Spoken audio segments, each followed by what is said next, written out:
Coming up here, Circle the Make Podcast, episode 71, as we're here giving our recap, hearing from Money Mike's recap of All Out, and of course, MGC's. I don't know what he's doing, but I guess you can see his fingers there being himself. I mean, it's not below your waist, Matt, so you can't hit me.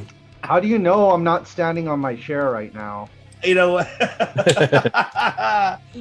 and of course, we'll recap AEW's Dynamite, Pro Wrestling News, and much more. And also New Japan, G1 will be discussing and PWI's 500 top list as well, giving our thoughts about the top 10, and much more. So don't not go anywhere as episode 71 begins right now.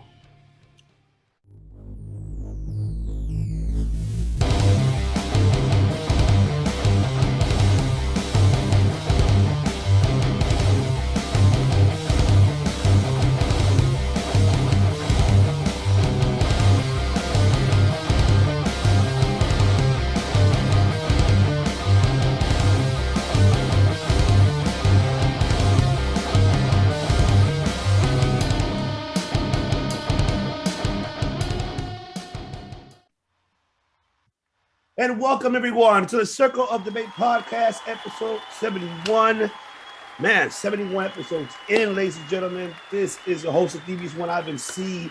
Here with mi familia, the West Side of D-Generation West, the Four Horsemen, but obviously one of our horsemen is up in North Carolina. North Carolina. He's out there actually performing on a festival this weekend. So we wish our brother, the director, the one and only CK1, Chris Kennedy, an awesome performance. Best of luck, and hopefully we get a vlog. I hope so. You never know.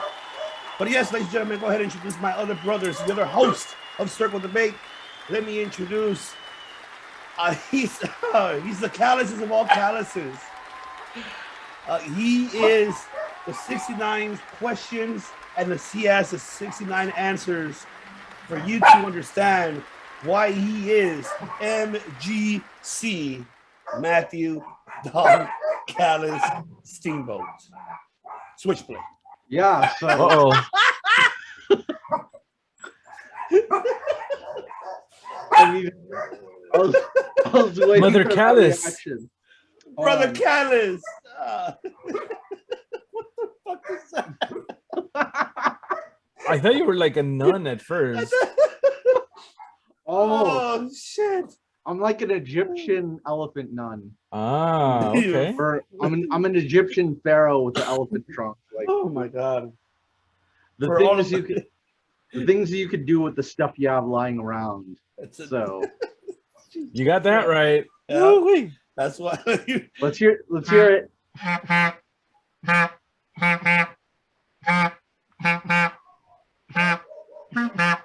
There you go. Newgate rocks, baby. There you go. Yup. And of course, I have to introduce this individual because he just not only does he live 1,977,000 miles. Make that clear, please. Yes. But he's also the undefeated, the undisputed, the unrivaled, and the unmatched. And he is uncensored. Why? Censored. Because he is money. God damn right. I'll tell you what. By God. My God. Of course. Uncensored, unruly, all that great stuff, man. 71. My goodness. Let's get this party started, baby. Yeah. We're getting the party started. We're getting the party started. That is right. And of course, we did not do a watch along for last week because we were too busy. And we didn't want to get striked either as well. We're on social medias and all over because, we don't want to get a strike on that. No.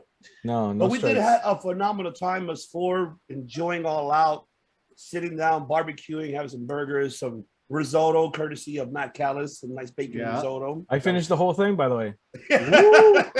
And Mike, just letting you know that bowl is yours to keep. So consider that the other. I actually, for those, for our listeners and watchers, so Matt Callis was so kind to bring a dish of risotto to the barbecue, which was held at my place. And Yeah, I finished the whole thing. It was so delicious.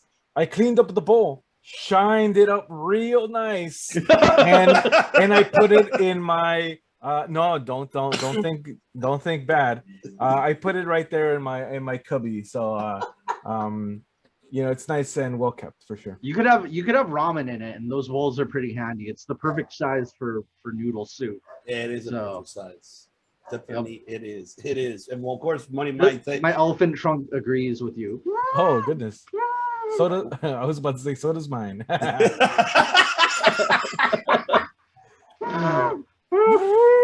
Yes. Oh my god. No, and really, I just want to say thank you to Circle of Debate for coming down to the house. Sure, next time we'll do like a mini vlog or something, right? Yeah. For sure. We'll see what's up.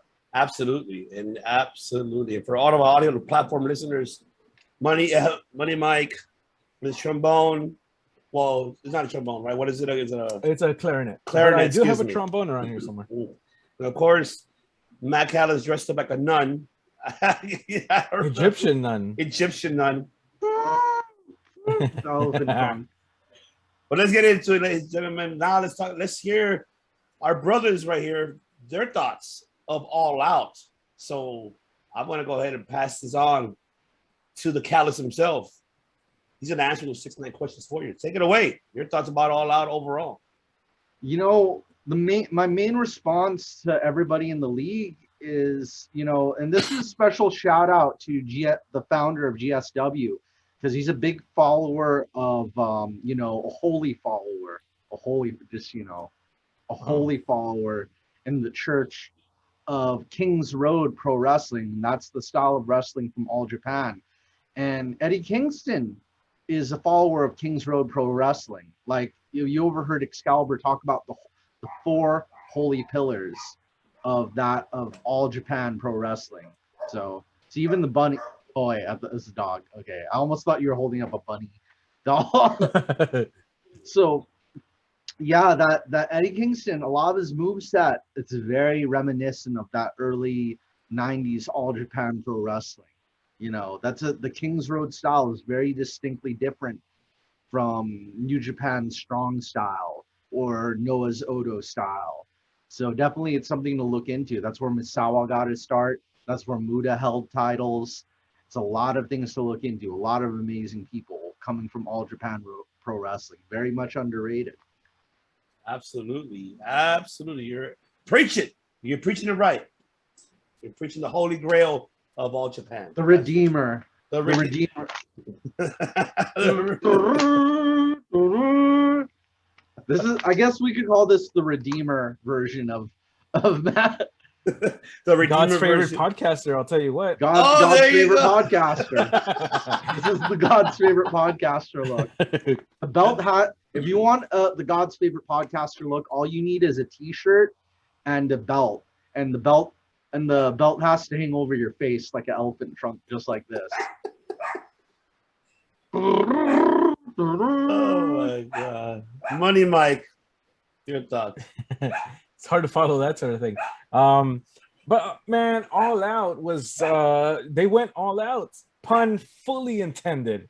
Yes. Man, I had a blast watching this, and not just because we saw it as Circle's Debate, but because it was a worthy pay-per-view. The on the message boards. By the way, we have a Facebook group called Circle of Debate. Go check that out. On the message boards, we've seen how, All Out can be compared to top pay-per-views, right? Like WrestleMania 17 or Survivor Series 03. You can definitely put this pay-per-view up there with the best of them. And man, match of the night for sure is Lucha Bros versus the Young Bucks. I heard, who was it, Bully Ray say, oh, it was just a spot fest and blah, blah, blah. You know what? Sure, Bully Ray, you're a Hall of Famer or, all that good stuff. But at the end of the day, if you enjoy it, if I would have brought my brother who doesn't watch nothing of wrestling and I would have put that match on, I'm pretty sure he would enjoy it. It's kind of like, if I were to compare it in music, right? You have the Black Album from Metallica. It's easily digestible. It's something that you could easily get into.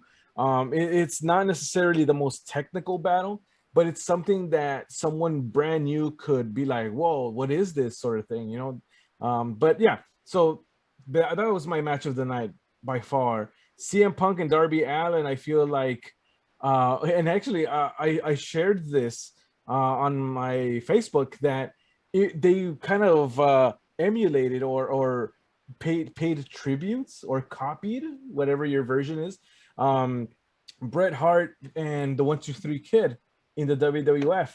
So some of the spots were move for move, right? And if you look that up, I'm pretty sure it's on YouTube by now. So you could compare and check that out. And see, it's a very interesting thing. Omega and Christian, it is overshadowed by what happened after the match, but let's not forget that these are two top wrestlers, two at the top of their game. You know what I'm saying? And yes, of course, you have Adam Cole, baby, and well, no, that's RVD. It's just one hand for Adam Cole. And of course Bryan Danielson coming out. Yeah, my goodness,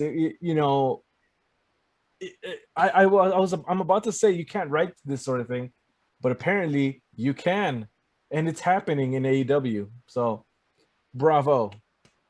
Absolutely. Bravo for that. You were absolutely right. It was an excellent pay-per-view. Could be a top 5 pay-per-view of 2021, maybe of all time, possibly so. It could be to that route. And, you spoke about, Bryan Danielson and Adam Cole making their debut. Baby. That's right. I still won't forget when we were watching it and Chris took off his shirt. I don't know why he took off his shirt. This is Chris's shirt I'm wearing on my head right now. We should have blocked that, but we were too astonished and seeing what was happening in front of our eyes, and we didn't realize we got to record this. No, but it was just funny for Chris taking off the shirt. Overall, that was hilarious. But exciting moment for professional wrestling, and what a time to be a pro wrestling fan, especially. What a time! Oh, what a fucking time, man! What a time! Like I said, you're welcome, because we all here have gone through eras of professional wrestling, and this era for all the newcomers, you're welcome, because we supported this since day one, as for a fact. And then we did see the post conferences. We did see Bryan Danielson, the Dragon, giving his thoughts of why he wanted to come. And it was a hard decision for him. And hearing him speaking about, he loves Vince, but Vince overprotects him too much. And it makes, because, it all connects ties to his wife, because they still have endorsements and they have deals with them and they're still doing business. That he was asked, is Breeze going to come to AEW? I don't think so. I don't know. Which I believe not to. And then not only that, his father-in-law, Johnny Ace, couldn't hire him, couldn't get him back. So yeah, he failed on that one. So and then hearing Vince McMahon saying, "Oh yeah, well, hey pal, we got to have a creative meeting. We got to spike up Raw." We'll get into that. What happened to the demographics for Raw, but. And then seeing Adam Cole's press conference as well, why he decided to leave, why he did, we all knew that Cole was coming regardless. Bryan Danielson was the one that we were iffy about. And now it became in fruition. And I cannot wait of what these two gentlemen's future holds in AEW. And I cannot wait. I don't know if you guys saw the post-conference, gentlemen. So, your thoughts of hearing the words of Bryan Danielson making a decision why he came to the AEW, him saying, because I know I'm the best and I know that I'm all elite. And so for him to really put those bold statements that he came here to have a pro wrestling career and elevate the actual definition of professional wrestling. And I love when he said that. So I don't know how you guys feel about this post conferences. So I'll go with you, Bunny Mike. I don't know if you saw that post conference. What were your thoughts? Yes, I did.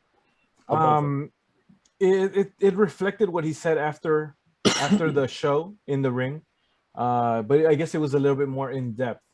That and the basically the point is the talent at AEW is what brought him to AEW, right? And that goes to show that, you know, people like Jungle Boy, Darby Allin, and you know, Sammy Guevara, to name a few, that are, you know, tried and true AEW people, is appealing enough for someone the caliber of Brian Daniel. I was about to say Daniel Bryan, of Brian Danielson to come over. Yes, I'm sure money was thrown at him, and from what um, I heard that Vince was going to let him go to New Japan for a few dates. At least that's what I heard, people. And if that is true, then man, you know, just the appeal of the talent, and he said it himself, the appeal of the talent there is what took him there. And honestly, I am glad that he's there because he's going to elevate. You know, I feel like he did everything in WWE already to this point. And again, we don't know what the future holds for both companies. AEW could turn sports entertainment in 10 years. We don't know, right? Agreed. It could be totally ass backwards in a decade. But we're here now. And at this point, I feel Daniel Bryan, and I feel like a lot of people probably forgot that he is a professional wrestler at heart, you know, more so than a sports entertainer. People had their doubts on Daniel Bryan when he stepped into NXT, right? And he was the Miz's junior or whatever, or trainee. People forget that Daniel Bryan is not what Vince usually goes for. So for him to go from that sort of scenario, being fired for choking out Justin Roberts, which I hope to see some follow up in AEW, to go from that to Vince basically telling you, dude, here's all this money, here's New Japan Pro Wrestling matches, stay, don't go there. It's crazy. It's insane. And but yeah, long story short, I'm glad he's there. All right. Matt Callis. Give me what I want.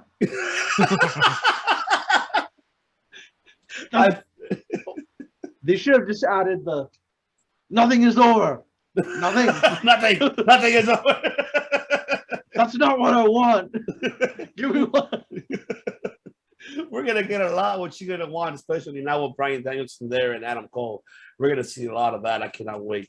So let's get into it. Let's talk about now the aftermath. You know, chapters are closed and new ones are beginning. And they started off with Dynamite. So let's start off with the opening match. We did see Malachi Black versus Dustin Rhodes. Of course, Malachi picking up the win, the upset, with his kick, but it wasn't the best kick in the world. I would say, given my very thoughts briefly of the match, it was okay in the beginning, but there was a lot of botches there from Dustin. I guess the chemistry was not there too much. But no matter what, I mean, overall, it was a great match, great opening.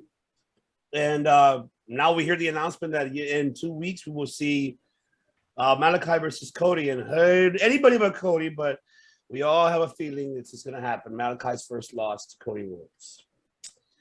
Damn it. So I'll go with you, Matt Callis. Go back to you. Your thoughts of the opening match of Malachi and Dustin Rhodes.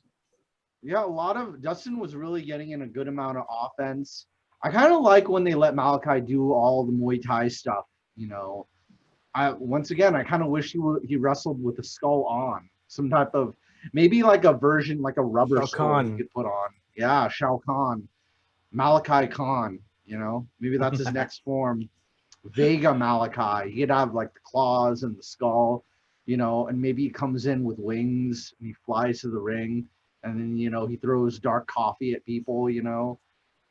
That sounds energizing. It makes me wanna comb these long, luscious locks. But overall, it was definitely an improvement over last week. I'd say it's probably one of my favorites so far of him, because so far it's just been kind of squashy on his. Yeah, so that's all I gotta say about that. All right. Money Mike. Okay, I get it. Hashtag anybody but Cody. I get it. I understand. I identify with it to an extent, and I'm okay with Cody picking up the win. Had Cody won during the debut of Malachi Black, I would have been like, yeah, anybody but Cody. I would have been right there, front and center with the flag, right? Circle debate invades dynamite sort of thing. But yes, but that's not the case. Malachi Black has been given matches, and he's been dominant in them. I'm okay with there being a loss if Malachi wins the rubber match. If there's a third stipulation involved and Malachi wins, I feel Malachi has to win this rivalry. So that being said, let's see what happens. Okay. Awesome. And then, of course, we did get the CM Punk segment. We did get that. And now it looks like he's heading to a news story now with Team Taz. As we obviously, Excalibur was not there because he's getting married. Congratulations, by the way, Excalibur, you're getting married. Congratulations. And also off the subject, congratulations to our brother Leo, our music producer, as the baby Atlas is on his way. And yeah, he's right now at the medical facility, how they say, as he's waiting to be having his wife Aileen is having the newborn coming up, Mr. Atlas Decoy. So congratulations on what happens. No wonder I kind of look like Whoopi Goldberg today. Oh honey. Oh honey. Oh honey. And then Taz saying, "Oh, don't ever mention about Team Taz ever again." I hear you mention. I'm like, it threw me off. Like, what that? Like, he didn't even say nothing about Team Taz. I think I know. In an interview, he did say he wanted to face Ricky Starks. He did say that. One of CM Punk's interviews, but I got to give it to CM Punk. He said, all the people he was putting over on the mic, he wanted to make sure all the attention wasn't just on him and not off everybody else. Like, he mentioned Ruby Riott. He mentioned Minoru Suzuki. He says, I'm going to watch that match tonight as a fan. The Pancrase legend. Like, all the people, I think that was a direct address to all of the people who don't know who Minoru Suzuki is, and they're like disrespecting his name, saying, who is this old Japanese guy? CM Punk's like, you need to know who he is. He's a legend of Pancrase. He defeated Ken Shamrock, all these things. And when Punk's telling you himself, you better listen because he's the voice, Absolutely. Yeah, definitely. But now we're going to see the next feud for Punk. Now we know it's Team Taz. So, I mean, Ricky Starks and Punk's going to be pretty good. Yeah, right. I think so too. I don't know about Hobbs, but yeah, I'm kind of a fearful one. Still kind of green, but you could give him a lesson. I think a squash with Hobbs with Punk would be kind of, I don't think that's gonna happen. You don't think educational? So, no, he's there to build up, and I'm pretty sure that's his main goal for Punk, to build up talent. And if he squashes someone as big as Hobbs, and I'm talking about physically, yeah, I don't think that's gonna look good. Yeah, I don't think so. Yeah, I'm with you. I'm with you guys. Well, I have a little bit more competitive. Yeah, you know what I have a feeling though. I have a feeling that Punk will probably submit him and Anaconda Vice. I don't know how you guys feel about that. And first of all, how you guys feel about this feud? So I'll go with you, Money Mike. I could do without it, to be honest.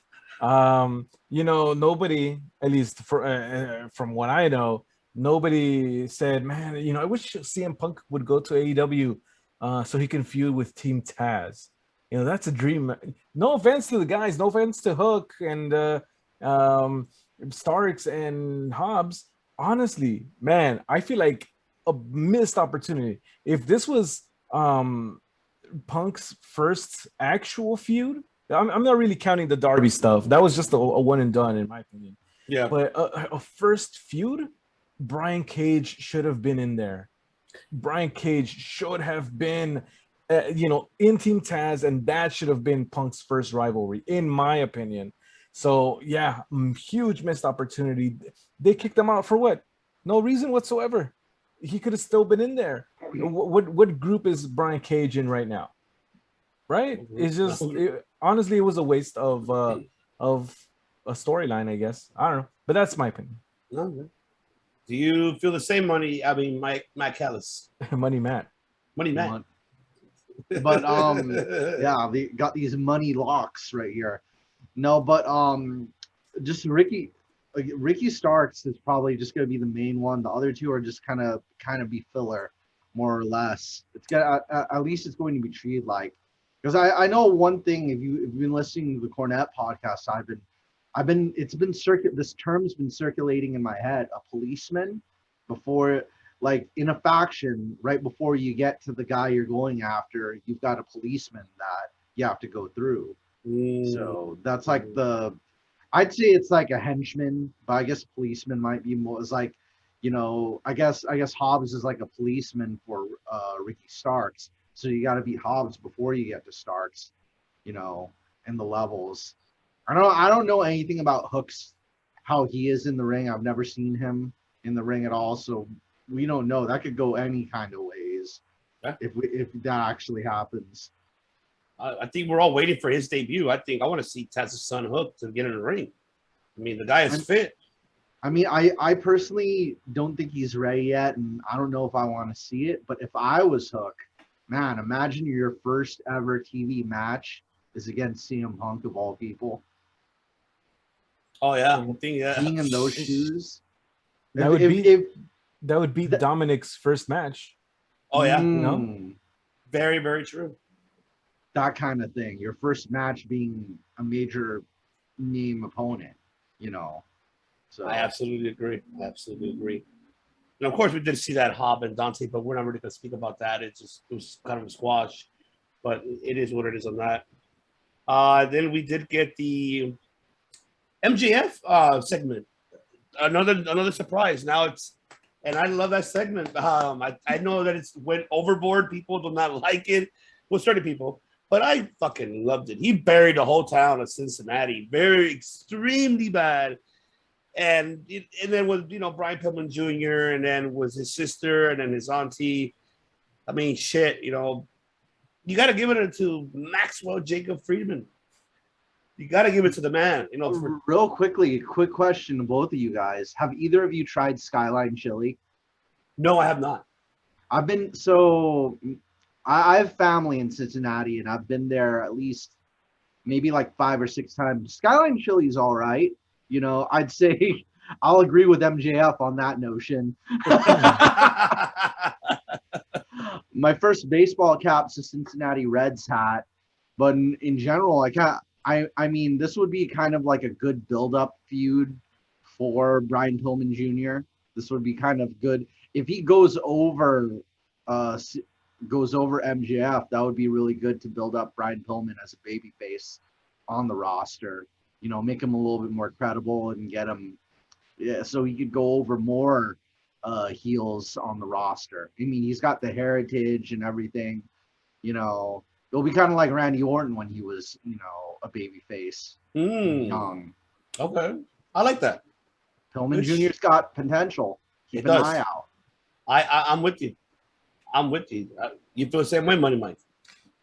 Yes. I mean, most points.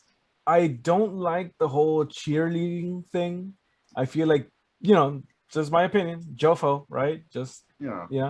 I don't like it either, actually. I mean, it's not. Yeah, varsity isn't really my cup of tea either. He could grow out of it, I'm expecting him to. I feel like it is going to happen that he's gonna, grow out of this whole cheerleading thing. Graduate. I like that. Graduate. Shit. From that, of course. And yes, do I think he's gonna get a win over MJF? No, I don't. Sorry, I don't think so.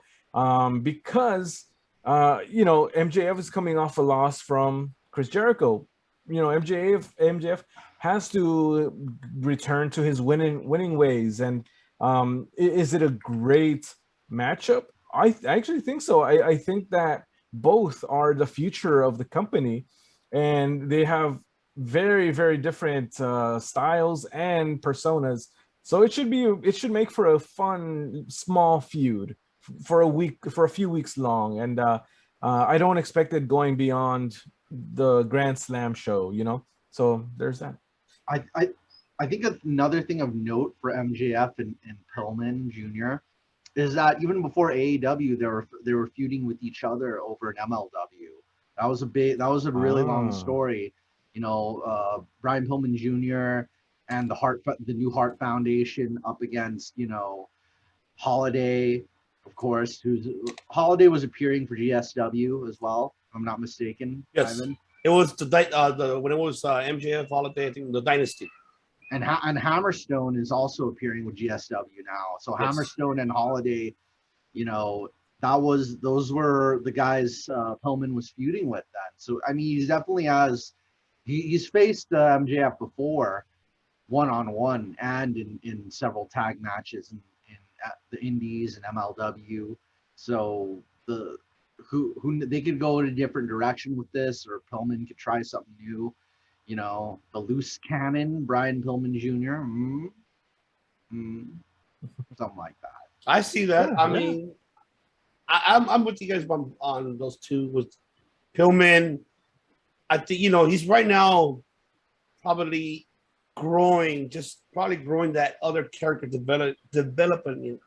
Maybe right now he's busting what him and, you know, what his father and, you know, Austin did, the Hollywood Blondes. So they're okay. Let's start off with this similar character base, but we're varsities. You know, we're like the varsity blue version. You know, like, hey, you know, varsity blondes. We're pretty much like graduates, college graduates. You know, going through this division, and then maybe later on we see him snapping out of it and snapping on Griff Garrison, on Julia Hart, and is becoming the loose cannon, but in his own type of character. Because I know that he's not trying to be like his dad, but I'm pretty sure that he has that charisma to be like his father, but it doesn't have to mean that he has to be the exact character like his father portrayed during his tenure. So, I mean, hopefully we see the best future for Brian Pillman Jr. I cannot wait for that to, you know, to become fruition. All right, and then we did get the Ruby Soho in-ring debut versus Jamie Hayter. Yes. Ruby Soho. That's a pretty, you know, even if I haven't listened to that much Rancid, you know, that song was way too catchy for its own good. It's too catchy. I was making a sandwich in the morning, like Ruby. Oh man, it's stuck in my head. Ruby Tuesdays, you know. Ruby Tuesdays. Oh, that sounds good, man. Sponsored by. Sooner or later, right? But yes, it was a okay performance. Wasn't the best, but it was okay. Couple of little botches, but it was, you know, I'm pretty sure by the looks of it, I don't know, Ruby looks like she was nervous. That's just me, my opinion. She looked a little nervous. But, you know, great win, pickup win. Now we're gonna see this feud coming in fruition now, and then with the involvement of Chris Statlander and Riho, which we'll get into Rampage preview in a bit. But I'll take it to you, Matt Callis. Take it back to you. So here's the important thing to get from Ruby Soho. Destination is known. And so one of the main things to get out of this is that AEW hasn't had a baby face. You know, I mean, they are pretty unique, but like a baby face, not only you could cheer for, but also is that you can kind of like, I really identify with, you know, because like Sheeta's cool, but she doesn't do a whole lot of mic stuff. She doesn't have too much that the audience could kind of latch on to and see themselves in. I know all the countless skateboarder and punk rock girls across the United States are looking for that role model, you know, that role model. That's right on to Brit, you know. And you know, they could see themselves in Ruby. So that's going to be kind of, you know, just kind of like imagining like Avril Lavigne if she was actually fighting Britney Spears in the ring. Oh, know? Shit. Like that's the kind of thing people had in their heads psychologically, us against them, punk rock versus pop music. you know. So they could probably, if they kind of work this, there's a psychology to this, both in the fans and in the wrestlers, to get you kind of, you know, the jocks versus the goths and the punks, and you know, it was the same thing was kind of going on with Darby when he was fighting the up against, you know, Men of the Year and Team Taz. It was the punk rock kid versus the bullies, you know, and now we're gonna see the girl version of that. We got Mean Girls versus the punk rock kids. Punk. So same thing. If you get the kids to watch and identify with that, it's like that's my hero, and then they're gonna like ooh, and then they'll sell that merch. Like I could be punk rock like Ruby Riot too. I mean Ruby Soho too. So Ruby Soho, Ruby. yeah. So rather than the in-ring stuff, you know, regardless, I think this is the kind of baby face the women's division's needed, because it's been either heel heavy or just like their baby faces haven't been like all that verbal, you know. Money Mike, do you agree with that?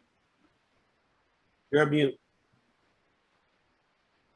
Say it ain't so. Okay, here we go.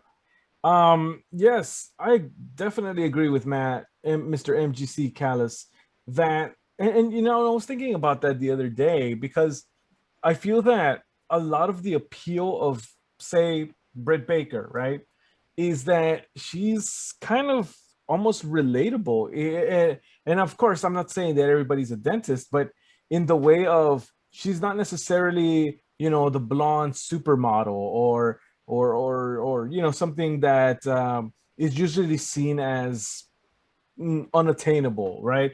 She seems kind of relatable in the way that, you know, you could speak to her, or if you find her in the street, you know, you could have a conversation.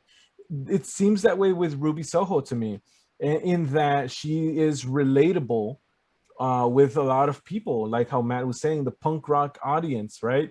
And you know, of course, there's all different kinds of people, but if we're talking about wrestling and you know, all that sort of thing, hard hitting action, I feel Ruby Soho could definitely capture a wide audience, you know. So yeah, so definitely, and she's not bad in the ring. I do feel that she was nervous, and I maybe not just her, but Jamie Hayter also probably was nervous going up against someone with the name and caliber of Ruby Soho. So I feel like, you know, something like that happens. But all in all, I look forward to seeing what they do with her. I don't think she'll win the title off of Britt. I don't think that's going to happen. But as we always say, the chase is better than, you know, than having the belt all the time. So Better than the destination. there you go. Which is at this point known, right? Yeah. So yeah. Absolutely. There you go. But I gotta say about especially Jamie Hayter, definitely. I urge everybody watching this is to watch her past matches in Stardom, where here's like half orange, half black, and you know she's faced Riho before. She's faced countless members of the Stardom lineup. So Jamie, you know it, and once again, I won't shut up about this. If she does, like, it's okay for her not to get that title, but I want there to be more titles for the women. You know, we need like a TNT equivalent. Yeah, we need the women's TNT and the tag titles. I definitely agree. And this is this is the case, because I wanted to save this all for NXT. The hell with it. Give it to AEW. Fucking make a diamond championship for the women, at least a diamond championship. Something that is like an IC belt for them, like an intercontinental for the women. And they could shape it as a butterfly. No butterflies. Butterflies? No butterflies. No, we're done with that. That era is over. No, we need some really a prestigious belt that means, like, yeah, make it a female version TNT belt, but don't call it the TNT Women's Champion. Call it the, you know, TBS or TBS for Rampage. Tony Khan, call us. He watches the show, you know. Yeah, he does. And we love you, Tony Khan. We love you. Tony Khan's gonna be wearing this on Dynamite. He's gonna be like the authority figure. I'm the Pharaoh, Tony Khan. Obey me. There's already a Pharaoh in AEW, Matt.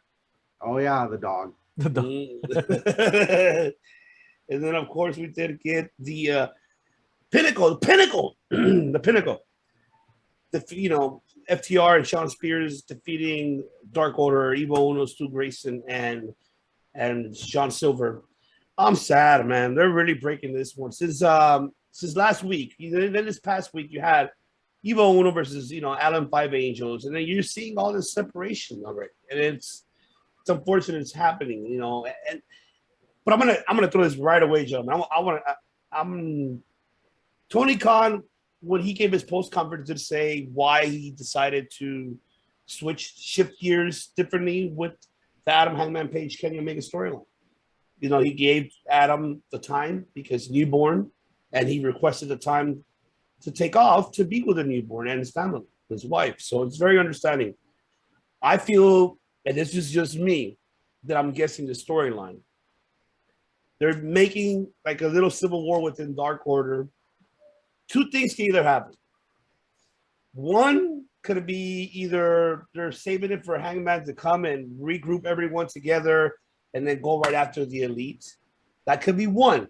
Maybe, okay, they're all fighting each other. They start separating, and then they start competing with each other. And then next thing you know, Adam comes and then saves the day and regroups everyone to get on the same page and go right after the Elite, finish his job the way we know where he started. That's just one. Or then I'm here. Yep. Then he's going to show up and turns everything evil or make it happy, like, I'm here, guys. Hey. Yes. No. But I don't think so. I don't think so. I think he's going to go more evil style. I hope so. New personality. A new personality. I want that damn Joker personality of Wyndham. And I'm speaking about Bray Wyatt, but Wyndham Rotunda, ladies and gentlemen. That could be that two things that could happen with this Dark Order storyline. So I don't know how you guys feel about it. So I'll go with you, Money Mike. Oh, I started salivating at the thought of the Cult of Wyndham. My goodness. Oh, yes. Yes. I've said it, and you could look at the archives, folks. You could look that up. Go back and check out that I did say that Dark Order needs to go back to being dark. It by definition, that's who they are. Who they're supposed to be, not these. I enjoyed John Silver on BTE making jokes, the Meat Man, and all that good stuff. Johnny Hungy, but Dark Order has to be Dark Order, and they need to get their ass kicked. You have to break some eggs to make an omelet, right? Mm-hmm. So yes, have this boil even more to the point where these guys just can't stand each other. Out comes Mr. Rotunda, brings it all together, puts focus, and who knows, maybe cost Adam Hangman Page the match. Like, you're the one that we wanted to have in the elite, in the Dark Order, and you turned your back on us. You left, so now we're coming after you. There you go. Oh shit! Just such good shit. Damn it, Callis. Give your 69 answers. So, in particular, you guys, this is really something of note. This is the first time I'd say both Colt Cabana and CM Punk have been in the same building together. So that's an elephant in the room that should be addressed sooner or later. Whether I feel like they've handled that already. I mean, I'm no fly in the wall, but I mean in public, because a lot of the fans are still kind of like curious on what the status of that relationship is, because the night CM Punk appeared, Colt Cabana wasn't there. He was over at another show. It was like Insane Clown Posse's wrestling league. They were both in the same building that night, and I was kind of waiting for CM Punk's like, I need to address a situation. And I'm like, really? Is Colt Cabana gonna come out? And it doesn't have to be a feud. I just maybe we could have a reunion of the Second City Saints as a tag team. That would be kind of cool. And then, like, other than Wyndham Rotunda, You know, whether you folks like him or not, now that you're in, remember, keep in mind, AEW is the place where you get to stretch your own creative muscles, how you want to be presented, rather than how they tell you to be presented. So let's see what Adam Scherr could do. Let's give him a chance. Let's keep those family together. Good Adam Scherr and Wyndham Rotunda being good friends with John Huber, Brody Lee. So I mean, it wouldn't be bad to bring him into the picture somehow, somewhat, and Eric Redbeard, you know, Yeah. like have those guys in the picture, just kind of representing and doing the thing. I thought Eric Redbeard was going to stick around for a minute when he appeared on the tribute show. I don't know what he's up to now. So He's more in the around the indies. So mhm. you never know. We're just waiting for that 90 days to go away for Wyndham, and then we're gonna just see him on AEW, and that's like the last couple pieces of the puzzle for Tony Khan and his little Thanos type of ring. Like, here you go, got Wyndham here. Ha ha ha. Ivan, are we going to talk about KO Yes, after? we will. Okay. We will get there. We will All definitely get there. And of course, we did get the All Elite segment. Adam Cole explaining why he's in AEW. Baby. Why he's in AEW. Kind of told Tony Schiavone, oh yeah, you look at my girl wrong, I will kick your fucking ass. I will beat Slap your ass. Glasses off your face. Slap those glasses out of your face, you nerd. I'm a nerd too, so too bad. But yes, but a great segment. And then we did see Bryan Danielson coming out, challenging Omega already. Well, you're afraid of fighting me. And of course, Omega trying to clothesline Bryan Danielson, but Bryan Danielson with the LaBelle lock. It's not the yes lock. It's back to the LaBelle lock, originally known in Ring of Honor and PWG. The LaBelle lock. Back again. Back again. That's right. And then we're gonna see the Crater Mutilation pretty soon. Don't for now. I cannot wait. I'm going to Flanders here because it's Bryan Danielson, for God's sakes. Cranial mutilation? Yes. Huh. John Jacob Jingleheimer Schmidt. Oh, you haven't seen that move? No, I haven't. I've heard of that band, but I've not heard of that move. No, not yeah. Huh. Interesting. It. Yes. But yes, he does it very deadly. Shotzi already did it on NXT.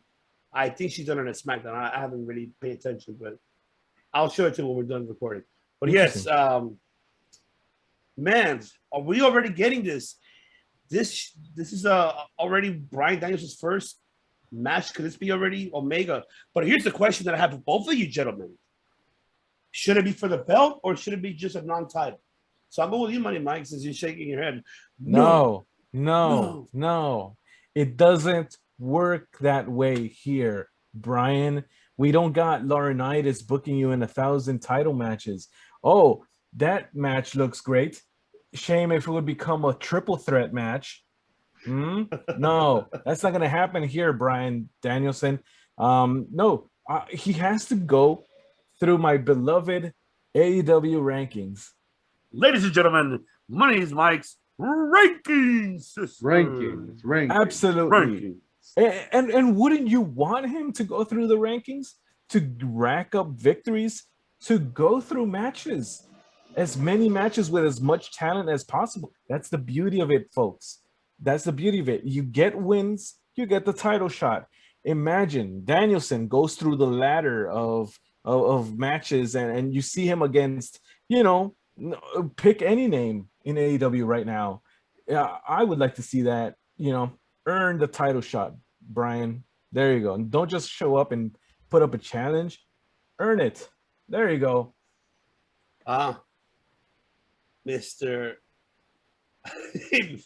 the what was it? The God. See, I'm already lost the words. The Pharaoh. The Pharaoh of podcasting. God's favorite podcast. God's favorite podcast. So, in particular, I mentioned the role of a policeman earlier. So I'm pretty sure Adam Cole. He's got to go through. Daniel Bryan's got to go through quite a number of guys, and Let me confirm with you guys. We've never seen Adam Cole versus Brian Danielson ever. Yes, we have on SmackDown. We have. Wasn't on that Survivor Series? SmackDown. Okay. He lost clean to Adam Cole. This was during the Survivor Series where NXT got involved. So Yeah. maybe we'll see maybe him versus Carl Anderson or any of the other guys in the meantime. You know, maybe Nakazawa goofing about, or you know, you guys ready? Do you guys want a sidewinder? You guys want a sidewinder? I'm reeling in. Here's a sidewinder. Don't forget, Kenny's got friends in DDT Pro Wrestling. Konosuke Takeshita. I was rewatching those matches, especially Konosuke Takeshita was on AEW Dark. Yeah, and he was on Dynamite too, if I'm not mistaken. You know, facing, I think it was a trios match. Kenny was teamed with Takeshita and the Good Brothers or something like that against Danny Limelight and a few others. And Takeshita, he's a 4-time former DDT champion. He uses a song by one of my favorite bands, No God. They're a Visual K band. It's all instrumental guitar, very sick. And he's got like a gajillion finishers. He might be like a secret weapon Kenny might have stashed in his back pocket. And that's somebody Brian Danielson's never faced. Oh, and here's even more of a sidewinder. Takeshita's only 25. Oh, And shit. He's only 25, and he's been the top guy of DDT 4 times. And only 25, and he's the one who took Kenny in when he was living in Japan. Like, Kenny lived with him and fed him and lived at his house. He's only 25. He's still young. Yeah. So he could even pull the whole, I'm younger than you, I'm the newest bad boy in town. You know, who knows? He could turn on the Elite and go against Brian Danielson at the same time. So keep an eye out. That's a sidewinder. Interesting. Konosuke Takeshita. Watch his finishers. He's Hi. insane. He had a one-on-one. There's a free one-on-one match of him with Maki Ito on YouTube. I gotta watch that, definitely. Yes, Makito, we love you. Yeah, one-on-one with her. Yes. All right, then we get the main event for Dynamite, even though it's a short one because it's a TV time. I didn't mention the other segments because there was too many. You had the Dan Lambert one, and you have like the Lucha Brother one, and it was just so many. Dan Lambert, you're great. I just want to say very briefly, great promo guy, man. You like to piss. I love it, man. You piss people off. I'll say this. You know, if we're talking Dan Lambert here, the only tragedy is that Chael Sonnen is not involved in this. Thank you. Oh my God. If Chris was here, he would definitely agree with you. But I'm with you too. Yeah. I'm with you 100%. Because Chael Sonnen in AEW will make a lot of fucking sense. Oh my God, that would be epic to see. Because he's a promo master himself too, man. The guy can talk. Shit. But yes, Jon Moxley versus Minoru Suzuki-san. Yes. Of course, the king of Gotch. He's the Shao Kahn of Gotch wrestling, I'll tell you that. But unfortunately, we only had like 9 minutes of it. But don't be pissed off, ladies and gentlemen. I mean, go to the beginning of USA, New Japan. Go back and watch that. The G1, you can watch him against Minori as well. Those are phenomenal matches. Unfortunately, we did not have the TV time, and I know there was so much shit to squeeze in a 2-hour show. But at least they did the best they can for 9 minutes. I'm not here defending AEW, okay? So don't think that we are AEW marks, okay? Because no, I am not, okay? No. Tell them. Yes, no, I'm not. I love pro wrestling. Okay? I'm telling you the wife. But yes, so great match overall. Great brawl for all. I like the headbutt. Now someone will probably explain it to me. I missed it where he started bleeding. So I'll go with you, Money Mike. I missed that part. Let us know your thoughts about the match. Okay. I'm kind of glad you came to me first. I feel like I'm probably going to upset Matt here. Okay. Okay. So I get it. It was Cincinnati. You got to give them the hometown boy, Jon Moxley, right? I've never and please forgive my ignorance here, and everybody watching and listening, that I do not know or have seen Minoru Suzuki prior to this. So I feel like I'm not alone in that regard of, oh, who's this guy? I mean, I am not gonna treat it the same way some other people have treated, like, oh, why they put this old guy, or or obscure Japanese wrestler with John Moxley. I'll tell you what.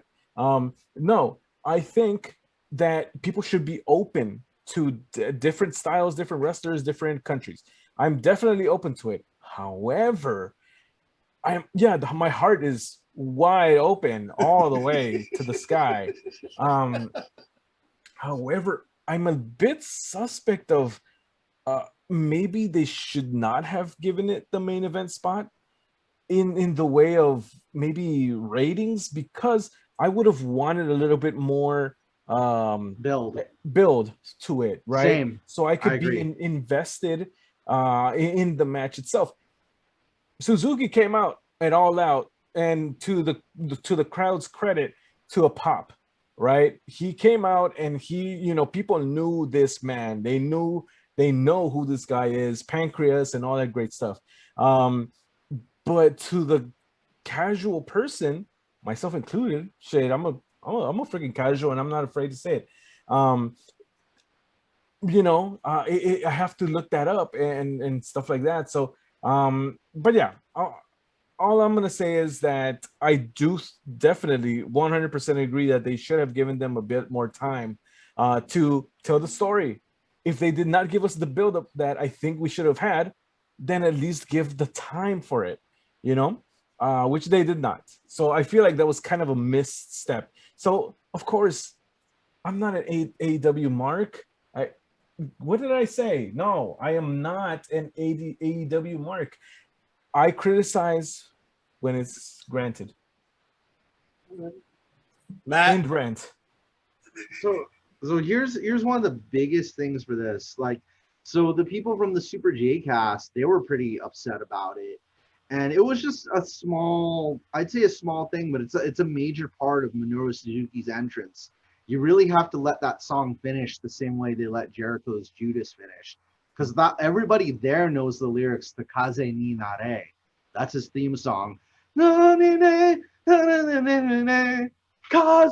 ni Nare. Like, everybody was at All Out, everybody knew the lyrics. Everybody there was screaming that one from the top of their lungs. Let that song finish, because Moxley had a lot of extra time to celebrate by jumping around with the audience right after the show. Now, granted, I think the other one of the other reasons why there wasn't enough of a build was, I guess, Minoru Suzuki is a bit like busy with, he has to go to GCW. He's coming to see us in LA pretty soon, over at GCW. What venue? I forgot the GCW. Ukrainian ballroom, something like that. Yeah, it's in Melrose. We're gonna be there. We're definitely gonna be there. So, but other than that, I did want to see more build to this, and I was kind of maybe I would have preferred this on a pay-per-view. Maybe they could have just kept teasing this and kept us hungry for more. So I definitely 100% agree with you on that, Mike. But I guess, maybe Minoru Suzuki wanted to squeeze out a quick, brutal one. It's like hot and fast cooking versus slow cooking the brisket. It would taste better when you take time to let it cook a little bit longer and slow. This was meant to be a slow cook.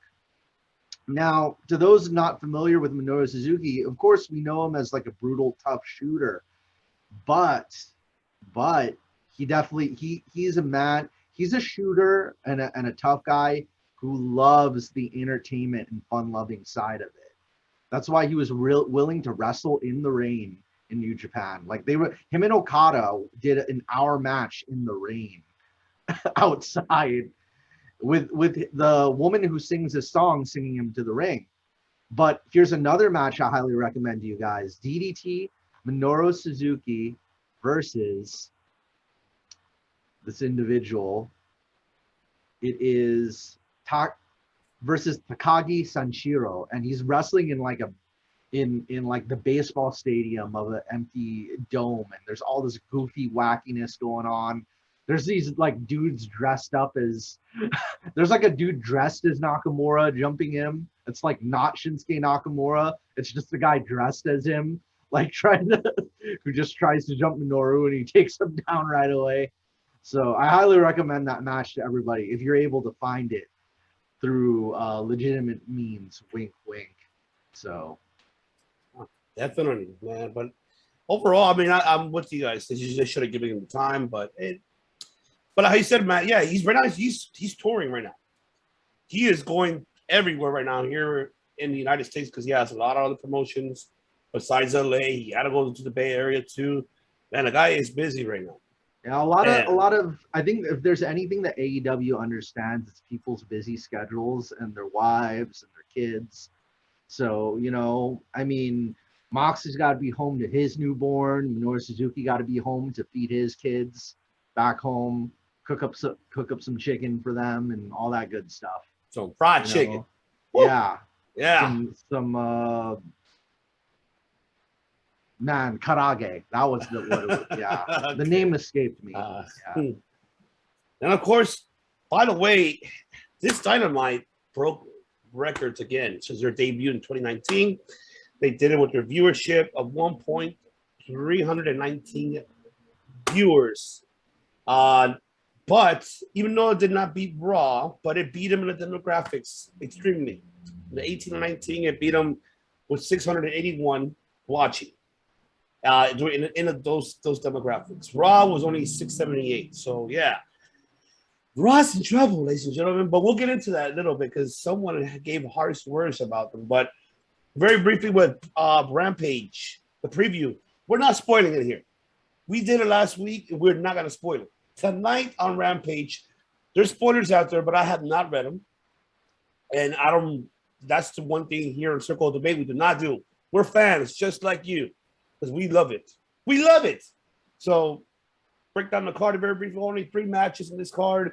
We do have Brian Pillman Jr. versus Max Caster, which, by the way, the return of Max Caster, if you guys missed it on Dark, he was given a script. He's like, yeah, he was saying his funny rhymes, and then he's like, then obviously his partner like, what are you doing? Like, well, they gave me the script, because you know what happened.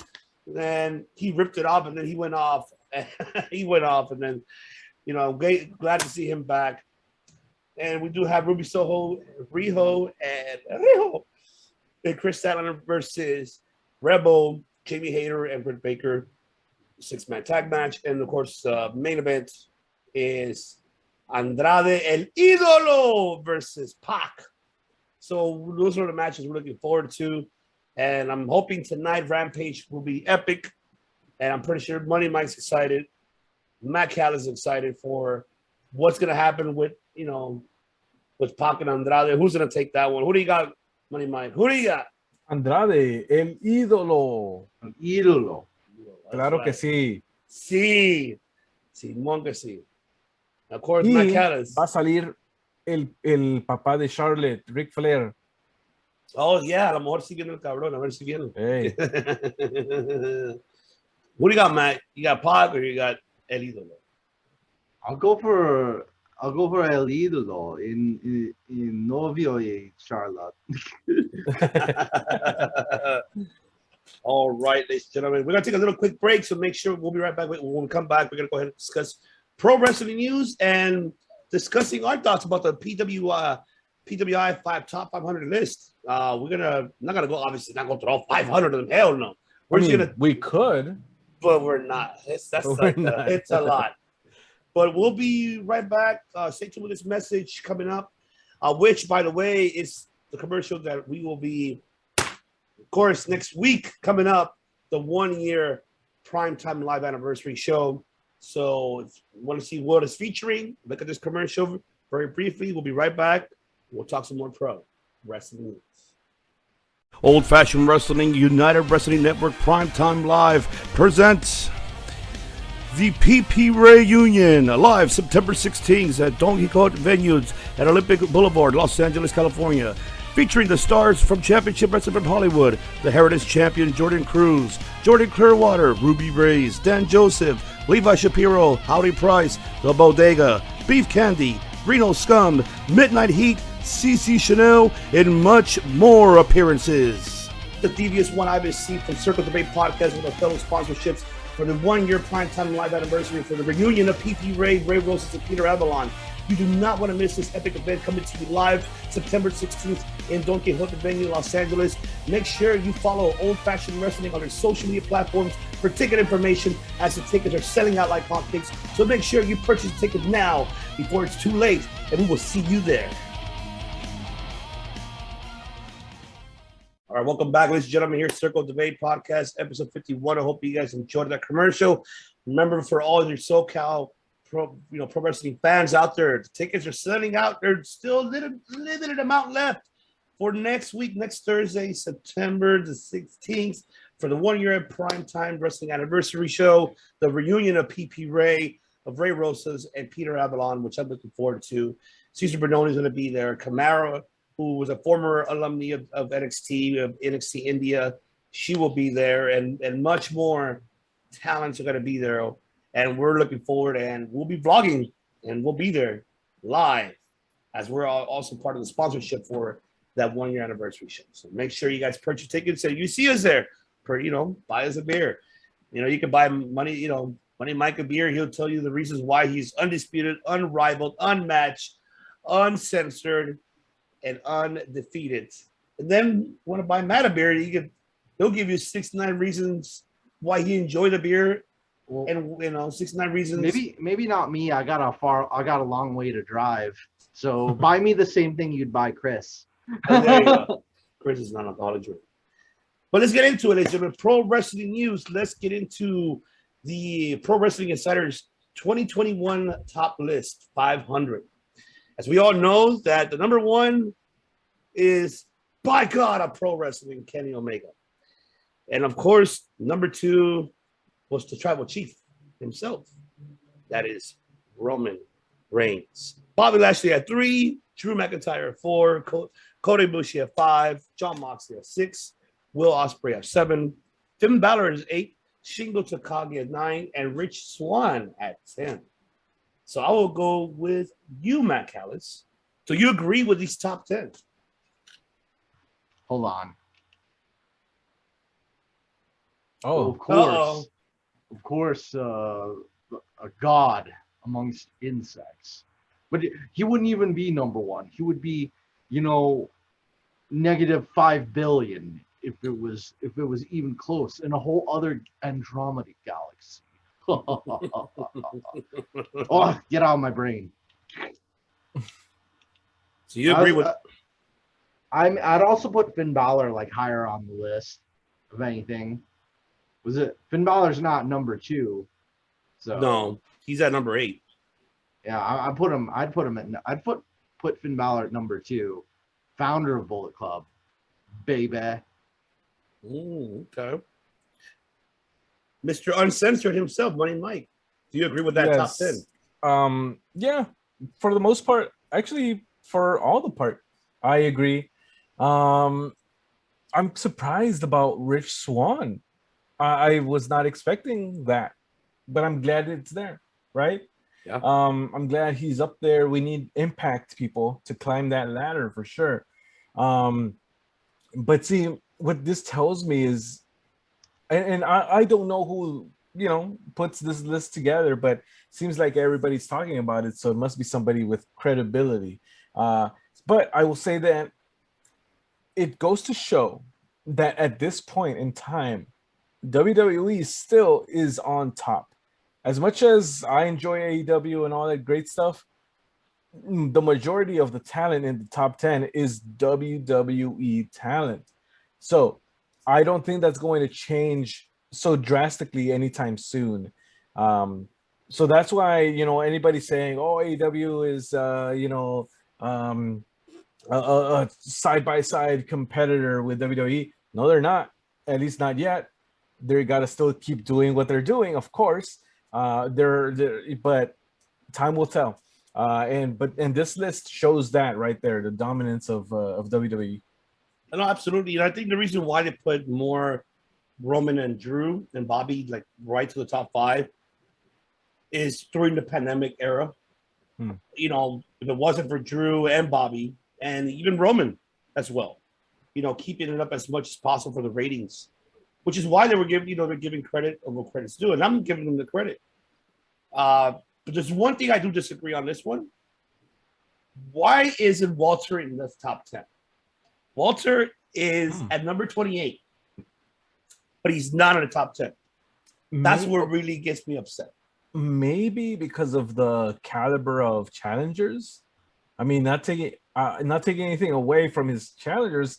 I actually don't know off the top of my head. I can't remember anybody that challenged him for the title. Yeah, maybe it's just because I don't watch NXT UK or whatever, but I do feel that maybe not top 10, maybe like top 15 it would be granted. But yeah,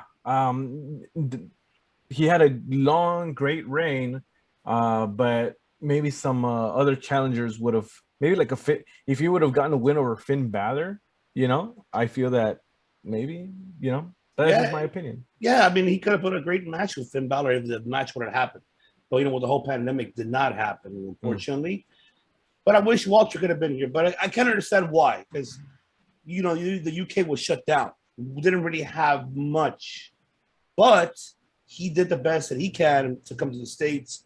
Had great matches with Ciampa. Remember that one with Ciampa? That was a great match. And also with Dragunov, too. In the both series. They were both fucking great. They were like, wow, shit. I loved it. He delivers. And is a never disappointing match that I, by far, have not seen Walter ever had since his now tenure in NXT UK. I've not seen no match that's been disappointing. I enjoyed every match that he delivers. But, you know, it's understanding. At least at 11, but they had 11 Cody Rhodes, 12 Randy Orton, Big E 13, Darby 14, Naito 15, Karrion Kross 16. But, you know, it's a long list. But, man, PWI has been doing this for such many years.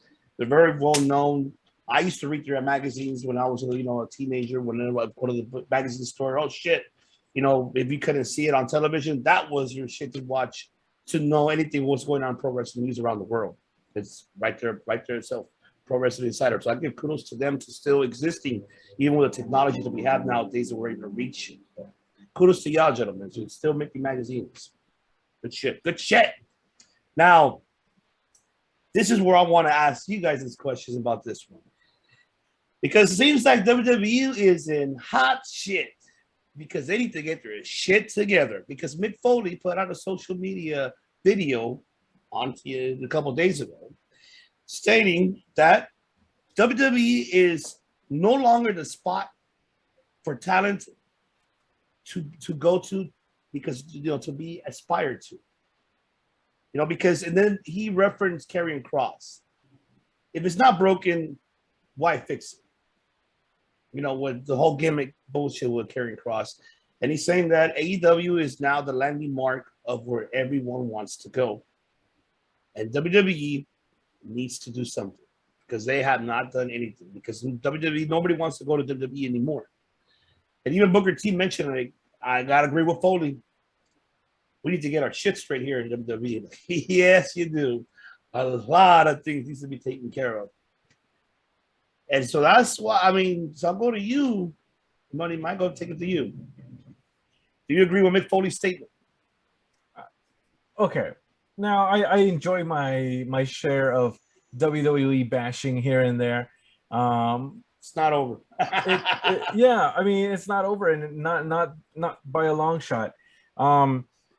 It's interesting that Foley now is saying this, right? Mick Foley went to TNA. He's been in WCW, ECW, so he's been with past competitors of WWE, right? So he knows what it's like to be on the other side. I definitely would take his opinion to a high regard if I'm in WWE, because I don't know if it's the writers or Vince himself or that Nick Khan guy or uh, Brother Name, Laurinaitis, Mr. Bellas himself. Yeah, we don't know who's responsible for such bad writing. It's just okay. I'll say this, and I'll say this to the everybody in the Circle Debate universe. That prior to AEW, I was or kind of at the start of it, I was just done with WWE. I was just like, you know what? I don't want to watch this anymore. And I've said it before. It's like, to paraphrase the Joker, it's not. I'm tired of WWE, and I'm tired of pretending that I'm not. That it's still good. To pretend that it's still good. It's not, and people are beginning to kind of say it out loud. You know, if I'm a talent, and again, Mick Foley said this himself. If I'm a talent, I probably would not trust WWE with my career. Because if you're talking about my career, you're talking about my livelihood, you're talking about me feeding my kids, my family, me getting my new house, right? If I'm going to be let go, a few months from now, I'm not going to be so sure about buying that new house or that new car because I don't know what's going to happen. If these people are going to keep me on, it's not secure, no matter where in the ladder you are. And that is a terrible, terrible employment atmosphere. Damn. You said it right, man. I preached the words. And now, no longer the nun. He's now Matt in the Hat. Do you agree with that? Or your thoughts as well? Nick Khan should hang out with me and some Filipino uncles behind this one restaurant in Walnut, and we'll play chess. And then maybe I'll eat fish with them. Kind of just see. I want to see how he holds together in that environment. I don't know. I want to see him in different environments. I've been watching a lot of Cesar Millan, the dog whisperer, and I'm wondering how like Cesar Millan would deal with Nick Khan. Okay, what I'm gonna do here is this guy wants to screw all these wrestlers out of money. But what he doesn't know is that I have this llama here, and he's intimidated. See, he's intimidated by the llama. Look, Nick Khan's running away, but I cornered him. I tied his leash to the llama. He has nothing. Now he is obedient and not screwing over the wrestler. See, we corrected the behavior. every time he tries to fire somebody, just give him one of those. Yeah, get Nick Khan. Nick Khan needs Cesar Millan. Vince McMahon needs Cesar Millan, for God's sake. Yeah. You see, he's a very old dog. He needs super nannies. What he needs. Oh my God. This old dog was a wrestling promoter who has no idea what his product is. So what we're gonna do here is I'm going to tie his leash to this llama, and now he's the same shit. Oh my God. But no, yeah, it's this should be a wake-up call. I think someone should really go to Vince. Like, I think your BFF Bruce should be like, Vince, you might want to look at this very briefly.